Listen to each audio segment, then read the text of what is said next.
तो जैसे कि आप कह रहे थे कि उनको पता होता है कि ये तैयारी चल रही है, तो वो आगे किस चीज़ की तैयारी होती है जो उनको पता चल जाता है किसकी तैयारी है, कि वो डिटैच हो जाते हैं सबसे?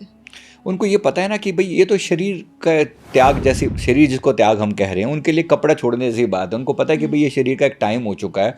आखिर एक बूढ़ा भी होगा, कोई शरीर जब जन्मा था, फिर उसके बाद बड़ा हुआ, यंग हुआ, जवान हुआ, सारा जीवन भोगा अच्छे से, फिर एक समय आया कि अब जाने का भी टाइम है ना। तो कोई चीज़ ऊपर चढ़ी है तो एक दिन गिरेगी भी सही, उसको जाना ही है। तो उनका मेंटली वो मेच्योर्ड सोल होती हैं। ऐसी आत्माएं जिन्हें पता है, तो वो पहले से तैयारी करके रखते हैं कि भाई जीवन है, एक दिन ये समाप्त होगा, पुनः शुरू होगा। कोई ये थोड़ी है कि यहाँ एंड हो रहा है, यहाँ पर ये अंकुर जो है ना, ये पेड़ जो है ना टूट के गिरा, वहाँ पर कोई नया अंकुर फूटा। कोई ऐसा तो है नहीं कि भाई सब बात समाप्त हो गई हो। उनके लिए कॉन्टिन्यूस जर्नी है ये, है ना। लेकिन जिन लोगों को नहीं पता, उनके लिए लगता है कि बस फिनिश।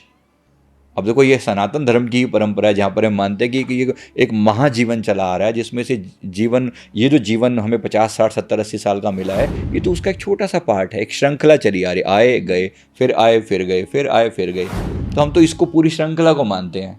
मैंने अपने बारे में जाना कि मेरे 10 लाख से ज़्यादा जन्म हो चुके हैं। मैंने अपनी पूरी हिस्ट्री निकाली। मैं पास्ट लाइफ रिग्रेशन थेरेपिस्ट हूँ, तो मैं जी। सारे लोगों की वो सारी हिस्ट्री जानने की, सबके अंदर उत्कंठा रहती है, बताओ मेरी सोल कितनी बार आ चुकी है। तो मैंने देखा, और आत्माएं बहुत हैं ऐसी ऐसी जिनके 2 लाख जन्म हो चुके हैं, 3 लाख, 5 लाख, ऐसे ऐसे जन्म वाले लोग बहुत हैं।